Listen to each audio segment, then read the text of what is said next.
모든 것들이 목적이 없이 있는 것은 없습니다. 다 목적이 있게 하나님이 만드시고 이 땅에 그 사명을 감당하게 하시는 것을 볼 수가 있어요.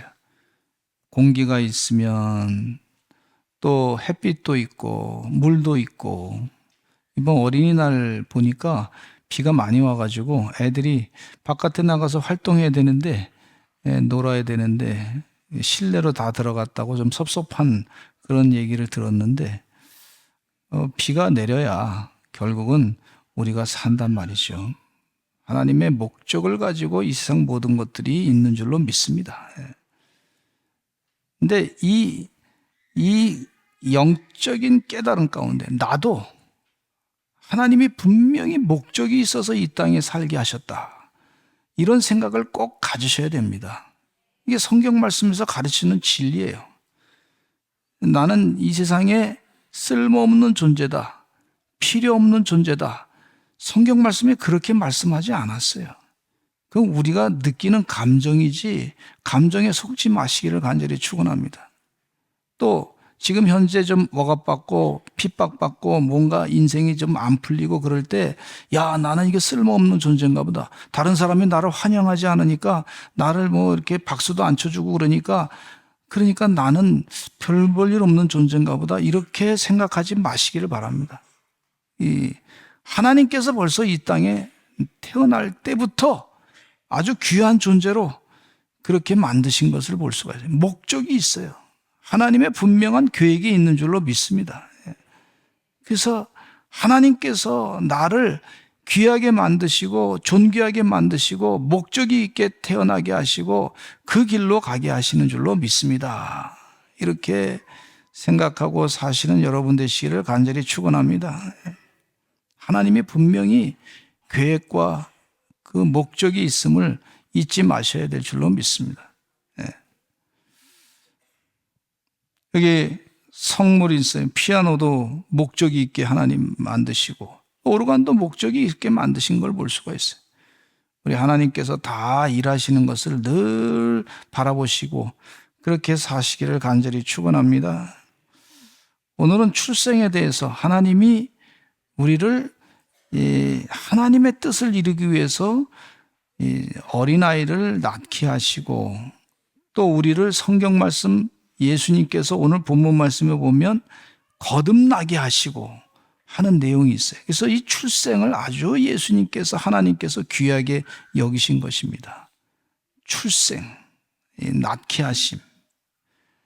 요즘에 그 출생률이 많이 떨어져서 걱정입니다. 이거 우리나라의 위기예요, 위기. 심각한 위기. 인구가 줄어든다? 심각한 위기입니다. 근데 저는 이걸 늘 회개하고 기도하고 있어요. 왜냐하면 우리 정부 정책에 뭐가 있었냐면 아기 적게 낳으시고 이랬다면 정부 정책에. 그래서 목사님들이 그거를 설교를 그렇게 했어. 성경 말씀에 뭐라 그러냐면 생육하고 번성하라 그랬어요. 한번 따라서 하죠. 생육하고 번성하라. 근데 갑자기 이론 가운데 세상의 이론이 뭐가 들어왔냐면 멜더스의 인구론이 들어왔어요. 멜더스의 인구. 양식이 없는데 사람들 많이 먹여 살려야 되니까 힘들다고. 그래서 국가 시책에 따라서 교회도 양식이 없으니까 애기 적게 낳으라고 그렇게 얘기했어요. 근데 지금도 억울하게 느껴지는 건 뭐냐면, 제가 부목사로 어디 갈라 그랬을 때 교회에서 애기가 셋이면 안 받습니다. 이력서도 안 받습니다. 그러는 거예요. 그래서 너무 기가 막혀가지고 그래서 할 수 없이 애기 둘만 낳았는데 딸만 둘 낳았어. 딸 둘 낳았어. 지금도 생각하면 그게 내가 죄진 거지. 하나님 말씀대로 해야지. 세상의 정책이 그렇다고 해서. 그래서 하나님 말씀대로 살지 않은 것에 대한 이 죄에 대한 결과, 대가가 지금 우리 대한민국에 지금 나오고 있는 걸 볼 수가 있는데, 그래서 그것에 대해서 회개합니다. 주님, 한 번 더 기회를 주실 줄로 믿습니다. 한 번 더 기회를 주실 줄로 믿습니다. 제가 그렇게 얘기하니까 어떤 분은 제가 6학년 4반인데 목사님 애기 하나 더 날라나 보다, 그렇게 생각하시는 분도 계시는데, 어쨌든 우리가 하나님 앞에 지은 죄입니다. 이게 사실은 우리 대한민국이 말이죠. 인구가 얼마나 돼야 되냐면 지금은 한 8천만 명 돼야 되는 그런 나라예요. 하나님의 계획이 있단 말인데 그 계획을 우리들이 스스로 걷어차는 것을 볼 수가 있어요. 여러분, 우리 예수 믿는 사람들만이라도 주의 은혜 가운데 생육하고 번성하는 하나님의 지혜로 다 이겨내고 승리하시기를 간절히 축원합니다. 세상에 최근에 뉴스 봤는데 말이죠. 아기가 넷난 집이 있더라고. 충북 괴산에 넷났는데 세상에 셋째부터 5천만 원을 줘가지고 괴산에서 넷째까지 낳았는데 1억을 받았대. 예. 와, 진짜 놀랄 일이야. 저는 우리 서산에서 좀 그런 일이 있으면 셋째 낳으면 1억 주고 넷째 낳으면 1억 주고 뭐 이랬으면 좋겠다 생각합니다. 그러면 키울 수 있고 좋죠. 예. 근데 하나님은 그거보다 더 많이 준비하신 줄로 믿습니다. 예. 그건 우리가 준비하는 거지. 그건 조금밖에 안 돼요. 하나님이 많이 준비하신 그런 은혜 역사 가운데 살게 하실 줄로 믿습니다. 그래서 이 하나님이 목적이 있는 출생이 있다. 분명히 성경 말씀해 보니까 구약 성경에 하나님의 아기를 태어나게 할 때 그냥 낳게 하신 것이 아니라 이 많은 영적인 목적이 있는 것을 말씀해 주고 가르쳐 주고 있어요. 그래서 마태복음에 보면 낳고 역사가 있어요. 그리고 끝은 예수님께서 나신 것을 얘기해 주고 있는데 오늘 그걸 말씀을 드리고 예수님께서 우리에게 다시 나라고 그렇게 말씀하신 영적인 비밀을 또 깨닫는 그런 시간이 됐으면 좋겠어요. 저는 이 말씀을 준비하면서 은혜를 많이 받았어. 첫째는요, 목적이 있는 출생이야. 하나님께서 에덴 동산에서 우리 아기가 막 우니까 너무 좋아요, 저는요. 저런 애들이 많이 울어가지고 제 설교 소리가 안 들려도 행복이야. 왜냐하면 애들이 많아지니까. 축복. 여러분, 여기서 같이 부모님하고 같이 가족들이 예배 드린다는 게 이게 얼마나 축복인지 몰라요. 신비한 영적인 비밀이 그 가운데 있어요. 예배 가운데. 근데 여기 말씀 가운데 목적이 있는 출생 보시면은요, 하나님이 천지 만물을 창조하시고 아담과 하와를 만들어 주시고 그러셨어요. 아담이 혼자 사는 게 좀 보기가 안 좋아가지고 아담의 갈빗대를 빼가지고 말이죠, 하와를 만드셨단 말이에요. 근데 아담은 흙에서 만들어가지고 아담은 흙으로 만들었어. 근데 하와는 뭘로 만들었냐면 뼈로 만들었으니까 본 차이나예요. 본 차이나. 그 흙과 본 차이나가 같이 살라 그러니 이게 흙과 본 차이나가 살기가 좀 그렇잖아요. 힘들잖아요. 근데 본 차이나 뼈로 만드신 그 여자분이 말이죠, 남자를 섬기고 사는 게 이게 보통 어려운 게 아니란 말이에요. 그런데 그러면서도 사니까 가정이 하나님의 은혜 가운데 믿음이 좋은 사람들이 그렇게 사니, 섬기며 사니까 축복을 받게 되는 것을 볼 수가 있습니다. 근데 아담과 하와 부부가 죄를 져가지고 에덴 동산을 쫓겨났지만 하나님께서 그 가정을 그래도 축복하셔서 자녀들이 많아지게 된 걸 볼 수가 있습니다. 후손이 많아지게 됐어요.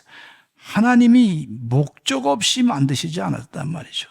그 인류가 막 번성하게 됐던 걸 볼 수가 있고, 당시에 보통 900살, 무드셀라라고 하는 사람은 969살까지 살았던 걸 볼 수가 있는데, 그러면서 자녀들이 많이 낳고 이 근친상간에, 그때는 근친상간했단 말이죠.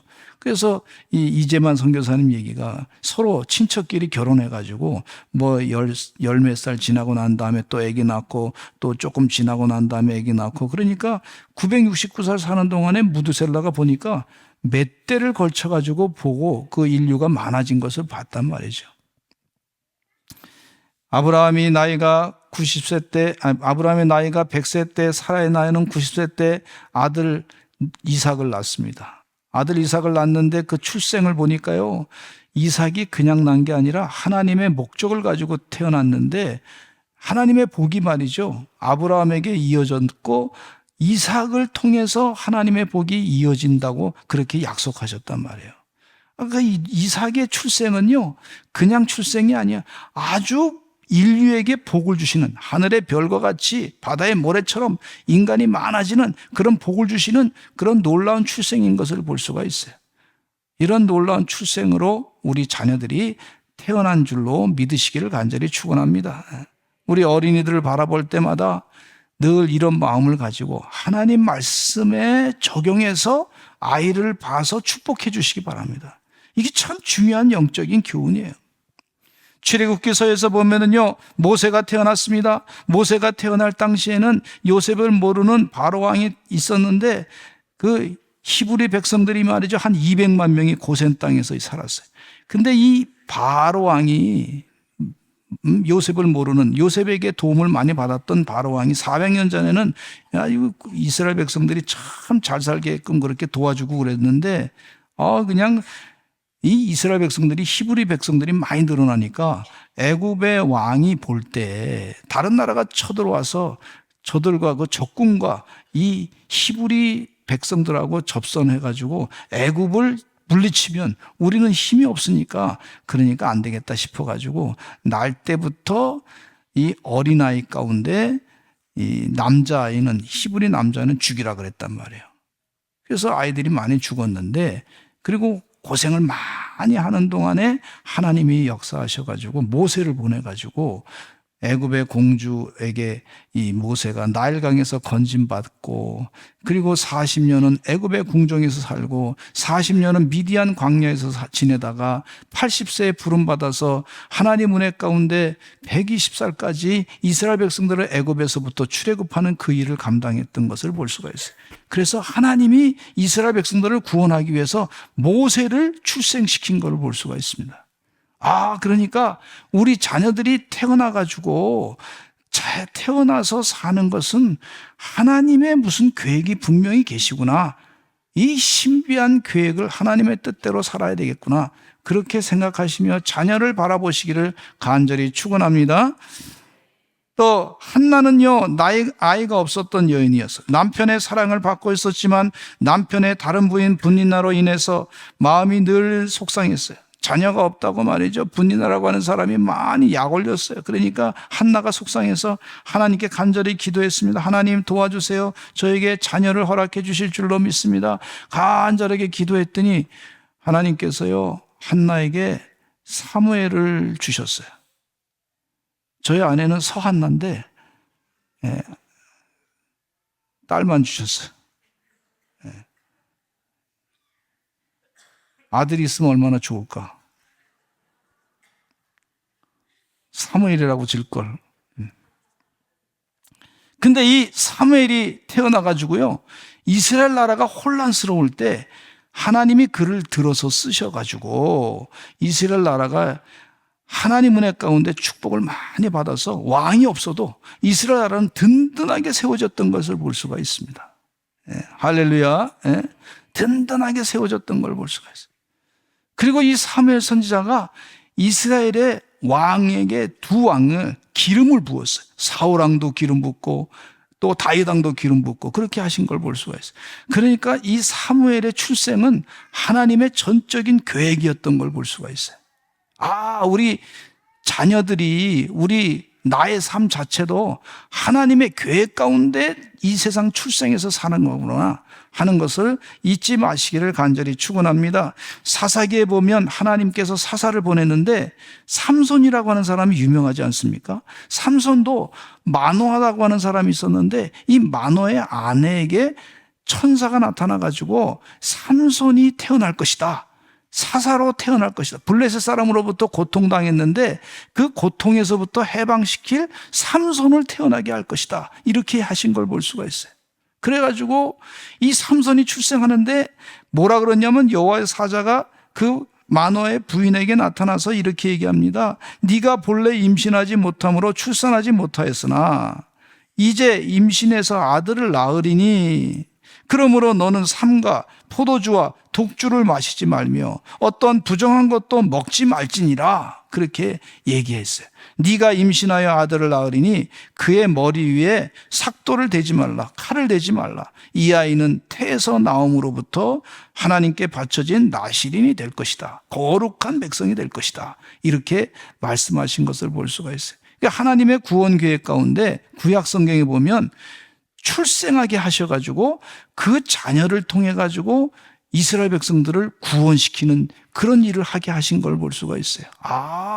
하나님은 이 출생을 귀하게 보시는구나. 이 깨닫게 하시는 줄로 믿습니다. 그런데 예언자 예레미야의 경우에는요, 어렸을 때부터 하나님의 계획이 뚜렷한데, 이 유다 왕 5명을 거치면서 그때 당 50년 동안 예언했어요. 그런데 이 예레미야 예언자가 말이죠, 예레미야 1장 4절로부터 5절 말씀해 보니까 하나님이 얼마나 예레미야 예언자를 탄생하는 것을 관심 가졌는지 그 말씀에 있어요. 이게 예레미야 출생이 귀중한 거구나 하는 것을 말씀해 주는데, 같이 읽어보겠어요. 시작. 여호와의 말씀이 내게 임하니라.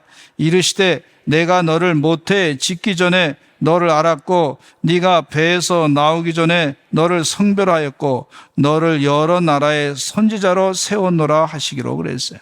하나님께서 예레미야 예언자가 탄생할 때 그냥 탄생하게 하신 것이 아니라 모태에 짓기 전부터 내가 너를 관심 가졌다. 내가 너를 성별했다. 내가 너에게 관심을 갖고 너에게 그렇게 귀한 일을 맡기기 위해서 준비했다. 이렇게 말씀하셨어요. 그러니까 우리 사랑하는 성도님들도 이 말씀을 읽으면서, 성경 말씀을 읽으면서 하나님이 나에게 주신 그런 사명이 있다. 자꾸 그 사명을 하나님께 묻고 기도하시기를 간절히 축원합니다. 그러면 하나님의 뜻대로 사는 줄로 믿습니다. 어린아이를 볼 때마다 하나님의 계획 가운데 있는 아이다, 이렇게 생각하고 그를 축복하면서 기도하시는 여러분 되시기를 간절히 축원합니다. 그리고 두 번째는요, 인류 구원의 목적인 예수 그리스도의 나심을 볼 수가 있는데, 성경 말씀에는 예수님의 나심에 대해서 자세하게 기록되어 오고 있어요. 그러니까 예수님이 나신 이유는요, 우리 인간이 죄를 지었는데 그 구약의 율법으로는 5가지 제사를 통해 가지고 죄를 사하는 일을 했어요. 그래서 번제와 소제를 드리고, 또 속죄제, 속건제, 화목제 5가지 제사를 드리고, 그리고 소를 잡고 양을 잡고 비둘기를 잡고 때로는 곡식을 갖다 바치고, 그렇게 해서 죄를 사받아도 늘 부족한 거야. 그러니까 인간의 그 가장 많은 죄, 이걸 해결할 방법은 오직 예수님밖에 없으신 거예요. 죄가 없으시고 흠이 없으시고 하늘 보좌를 버리시고 인간의 육신의 몸을 입으시고 이 땅에 오셔서 십자가에 못 박혀 돌아가시면서 피 흘려 돌아가시는 그 예수님의 보혈의 피로 우리 죄가 씻김 받는 것을 이렇게 우리가 믿는 거예요. 그 하나님의 방법대로 우리가 죄 사함 받게 되는 줄로 믿습니다. 그걸 믿는 거예요. 믿을 때 죄 사함 받게 되는 거예요. 누가복음 1장 30절에 33절까지 읽어보겠습니다. 예수님이 어떤 목적을 갖고 오셨는지 천사가 분명하게 얘기합니다. 시작. 천사가 이르되 마리아여 무서워하지 말라. 네가 하나님께 은혜를 입었느니라. 보라, 내가 잉태하여 아들을 낳으리니 그 이름을 예수라 하라. 그가 큰 자가 되고 지극히 높으신 이의 아들이라 일컬어질 것이요, 주 하나님께서 그 조상 다윗의 왕위를 그에게 주시리니 영원히 야곱의 집을 왕으로 다스리실 것이며 그 나라가 무궁하리라. 이 예수님께서 이 땅에 오셔서 메시아 되시고 다윗의 왕위를 물려줄 것이고 그 나라가 무궁하게 될 것이다. 그렇게 분명히 말씀해 주고 있어요. 근데 예수님은 어떤 분이시냐면 분명히 누가복음 2장 11절에도 이런 말씀하고 있어요. 예수님은 메시아십니다. 시작. 오늘 다윗의 동네에 너희를 위하여 구주가 나셨으니 그 그리스도 주시니라. 그래서 예수님이 메시아십니다 하고 예수님의 출생에 대해서 자세하게 왜 출생하셨는지 그 목적을 가르쳐주고 계시는 걸 볼 수가 있어요. 여러분, 우리 하나님께서는요, 출생을 중요하게 여깁니다. 자녀가 태어나는 것을 중요하게 여기시는 것을 볼 수가 있어요. 그냥 태어난 것이 아니라 하나님의 뜻을 따라 사는 목적을 이루기 위해서, 구원의 목적을 위해서 자녀들을 하나님이 주신 줄로 믿습니다. 그런데 예수님이 또 우리에게 뭐라고 하셨냐면 이 중생에 대해서 거듭남에 대해서 말씀해 주고 있어요. 거듭나서 다시 태어나는 것을 얘기하는 거예요. 다시 태어나는 거. 우리가 이 땅에 살면서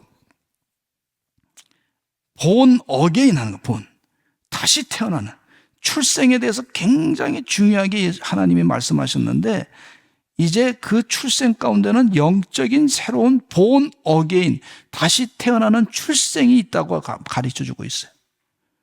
이게 참 중요한 영적인 개념입니다. 여기 바리새인, 이 요한복음 3장 오늘 본문 말씀에 보면 바리새인 중에 니고데모라 하는 사람이 있었어요. 유대인의 지도자입니다. 밤에 예수님께 와서 물었습니다. 라삐여, 우리가 당신은 하나님께로부터 오신 선생인 줄 압니다. 하나님이 함께 하시지 아니하시면 당신 행하시는 표적을 아무도 할 수 없습니다. 그렇게 고백하니까 이때 예수님이 이런 얘기합니다. 문장 가운데 보면 조금 다른 것 같은데 예수님이 말씀하신 것은 진리의 말씀인데, 이게 참 중요한 가르침을 지금 이 니고데모에게 말씀을 전하고 있어요. 우리 요한복음 3장 3절 같이 읽어보겠습니다. 시작. 진실로 진실로 내게 이르노니 사람이 거듭나지 아니하면 하나님의 나라를 볼 수 없느니라. 거듭나야 돼. 거듭나. 다시 태어나야 돼. 본 어게인 해야 돼. 지금 예수님이 주장하시는 것이 이 땅에 출생하시면서 구원을 이루기 위해서 예수님이 오셨는데, 그 목적이, 예수님 오신 목적에 대해서 다 말씀하셨는데, 그 목적을 가지고 오신 예수님께서 우리에게 말씀하시는 내용이, 우리가 이 땅에 육신적으로 태어났는데 그 육신적으로 태어난 사람들에게 하시는 말씀이 다시 태어나는 게, 다시 본 어게인 하라고 말씀해 주고 있어요. 이 출생이 다시 태어나는 게 중요하다, 이렇게 가르쳐주고 있는데, 그러니까 니고데모가 물어봤어요. 아니, 사람이 늙었는데 어떻게 다시 날 수 있습니까? 두 번째 모태에 어머니 뱃속에 들어갔다가 다시 날 수 있습니까? 이렇게 물었어요. 그랬더니 예수님이 그렇게 나는 것이 아니고, 그렇게 다시 태어나는 것이 아니고, 요한복음 3장 5절에 이런 말씀을 하고 있어요. 같이 읽어보겠습니다. 시작. 예수께서 대답하시되 진실로 진실로 내게 이르노니 사람이 물과 성령으로 나지 아니하면 하나님의 나라에 들어갈 수 없느니라. 물과 성령, 우리가 흔히 말씀드릴 수 있는 내용이 세례받는 거고, 예수님의 이름으로 물로 세례받고, 또 성령의 충만해서 주의 영으로 가득 채워져서 우리 영이 바뀌어지는 것을 말하고 있습니다. 물과 성령으로 거듭남, 새롭게 태어나는 것을 얘기하고 있어요. 근데 이 성경 말씀에 보면은요, 물과 성령으로 태어나고 거듭나는 그 개념이 비유 말씀 가운데 많이 있어요. 우리 요한복음 3장 16절은 참 성경의 주제되는 말씀이니까 한번 같이 읽어보실까요? 시작. 하나님이 세상을 이처럼 사랑하사 독생자를 주셨으니 이는 그를 믿는 자마다 멸망하지 않고 영생을 얻게 하려 하심이라. 독생자를 주셨는데 거듭난 사람은 어떤 사람이냐면요, 예수님을 믿는 사람이에요. 믿는 사람. 예수님이 나의 구세주이십니다. 메시아이십니다. 그 예수님을 믿는 사람을 거듭난 사람인데, 그 거듭난 사람은 어떻게 되냐면 이제 영원히 사는 거예요. 이런 예수님의 말씀이 정확합니다, 여러분. 우리 영원히 사는 사람은, 영원히 부활체의 모습으로 영원히 사는 사람은 예수님을 나의 구세주로 믿는 사람이 영생을 사는 거예요. 이게 거듭난 사람이에요. 할렐루야. 좀 더 이 거듭남에 대한 개념을 좀 말씀을 좀 드리면, 회심 이전에 사울은요, 예수 그리스도를 믿는 사람들을 잡아 죽였어요. 죽는 것이 당연하다 생각했어요. 그런데 예수님을 다메섹 도상에서 만났어요. 예수님을 만나고 난 다음에 그가 완전히 바뀌었어요. 예수님을 전하는 사람으로 바뀌었어요. 그리고 예수님밖에 내가 십자가 외에 자랑할 것이 없다고 그렇게까지 고백했어요. 이 사람은 사도 바울이 돼가지고 사울의 이름이 바뀌어서 사도 바울이 돼서, 이 사람은 예수님이 모든 것 된 사람이에요. 나를 설명할 길은 예수님으로 설명합니다. 이렇게 고백한 사람. 그래서 이 사람은 거듭난 사람이에요. 이전에는 자기가 율법을 잘 알고 있기 때문에 율법에 매인 사람이었다가 이제 율법을 내려놓고 예수님으로 거듭나서 예수님이 나의 주인이십니다. 메시아십니다. 구세주이십니다. 이렇게 고백한 사람이에요. 이것이 거듭난 증거입니다. 아멘. 또 예수님은요, 돌아온 탕자의 비유에 대해서 말씀하고 있어요. 이 거듭남의 설명이 되는 그런 부분이라고 볼 수 있어요. 어렵지 않습니다. 어떤 사람이 거듭났냐면 이 예수님이 비유 가운데 이 두 아들이 있었는데 둘째 아들이 말이죠. 아버지한테 아버지 제 유산을 좀 주시기 바랍니다. 유산을 받아가지고 아버지를 떠나서 먼 나라로 갔어. 먼 나라 가서 돈을 잘 썼을 때는 친구들이 많았다가 잘 먹고 살았는데 기근이 나가지고요. 그 지역이 막 경제가 어려우니까 먹고 살 게 없어가지고 할 수 없이 이 사람이 돼지 치는 곳에 가가지고 쥐염 열매를 먹게 됐어요. 쥐염 열매를 먹고 살면서 그렇게 하다 보니까 자기가 깨달음이 왔어요. 깨달음. 아, 이전에 내가 아버지와 같이 살 때는 내가 잘 살았는데 여기서 이렇게 먹고 살다간 죽겠구나. 그렇게 생각하고 마음에 결단하기를 아버지께로 돌아가야 되겠다. 그리고 일어나서 아버지께로 갔어요. 아버지께로. 그것이 거듭남이라고 볼 수가 있어요. 이전에는 아버지를 떠나서 갔어요. 떠나서 갔어요. 지 멋대로 살았어요.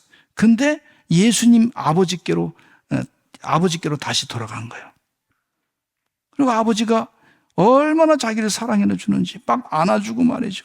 옷을 갈아입혀주고 목욕을 시키고 그리고 반지도 끼워주고 동네 소를 잡아고서 동네 잔치를 벌여주고 아버지의 사랑을 흠뻑 드는 거예요.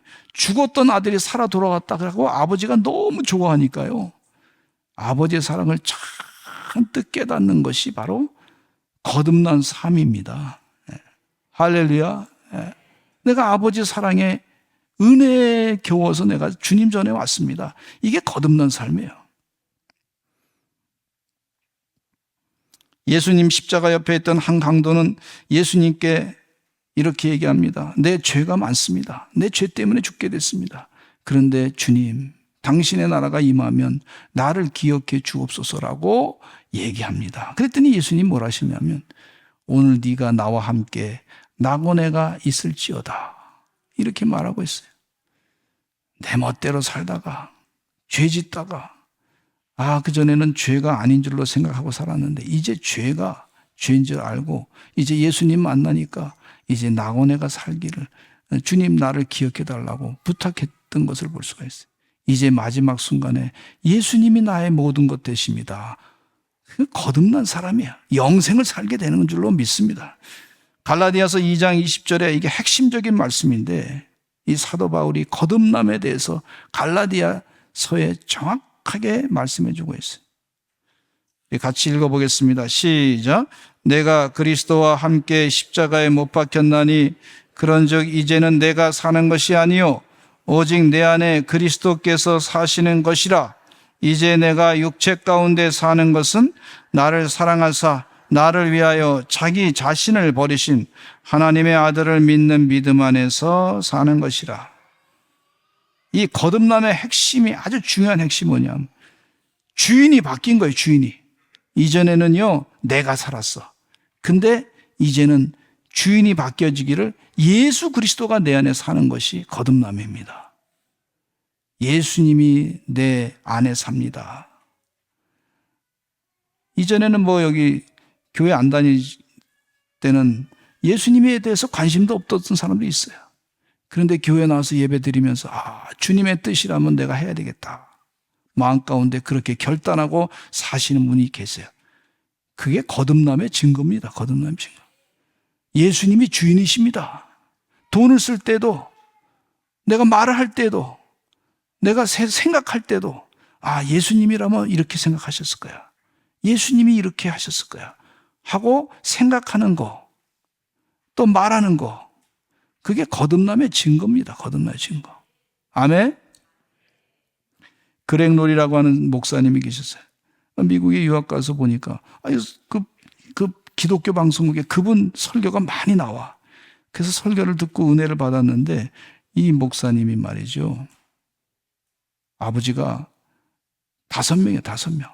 어머니가 좀 얼굴이 좀 이뻐가지고 말이죠. 여러 남자들이 자꾸 하니까 또 이 남자랑 살다가 이혼하고 이 남자랑 살다가 이혼하고. 그래서 5명의 계부가 있었어. 그러니까 이 청소년 시절에 마음을 어디 둘 데가 없어. 어머니가 자기를 늘 사랑해 줘야 되는데 그렇잖아요. 근데 그렇지 않고 어머니는 자기 인생 산다고 해서 뭐 자기 즐기는 대로 막 살았단 말이죠. 그러니까 이 그렉놀이라고 하는 청소년이 마약에 손을 대기 시작했어요. 그래서 나는 이렇게 살다가 죽겠다. 그렇게 생각했던 사람이에요. 근데 마약에 손을 대고 살다가 이제 하루는 비가 많이 오게 됐는데 그 차가 말이죠. 빙글빙글 돌다가 그래도 마음 가운데는 이런 마음이 그래도 교회가 그때 당시에 많이 있었고 교회는 몇 번 다닌 적이 있었던 그런 사람이니까 마음 깊은 곳에는 주님이 나와 함께 하시면 내가 산다 이런 마음이 있었어요. 그러니까 그 막 차가 빙글빙글 돌 때 죽게 되었을 때 내일 신문에 마약하던 청소년들이 죽게 됐다. 그리고 신문에 기사가 나는 걸 생각하니까 깜짝 놀래가지고 기도했어요. 그 순간에 하나님 한 번만 살려주세요. 한 번만 도와주세요. 하나님. 내가 지금 마약하고 이렇게 지금 죽게 됐는데 하나님 한 번만 기회를 더 주시기 바랍니다. 한국하게 기도했더니 하나님이 살려주셨어요. 그리고 나서 마약을 끊고 교회 나가서 신앙생활 하다가 목사님이 됐는데 그때 당시에 말이죠. 마약 문제가 미국에 심각한 문제가 돼가지고 그분이 변화됐다는 얘기를 들으니까 말이죠. 많은 사람들이 교회 와서 그 목사님이 설교하고 은혜 받고 뭐 한 9천 명이나 되는 그런 교인들이 와서 예배를 참석하고 그랬어요. 주인이 바뀌었어요. 이전에는 마약하고 불평하고 자기 환경에 대해서 막 원망하고 그랬던 사람이 주인이 바뀌니까 예수님으로 바뀌니까 원망도 물러가게 되고 주님과 함께 동행하는 삶으로 인생의 참된 가치를 깨닫고 승리하는 삶이 됐어요. 출생의 비밀. 우리 주님께서요, 우리 다시 거듭나게 되기를 원합니다. 다시 태어나기를 원합니다.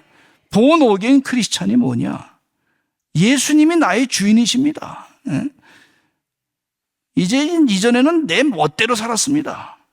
이제는 내 마음대로 살았습니다. 하나님 떠나고. 그러나 이제는 내가 주님과 함께 동행하며 삽니다. 이게 본 어게인, 다시 태어난 그런 그리스도의 사람인 줄로 믿습니다.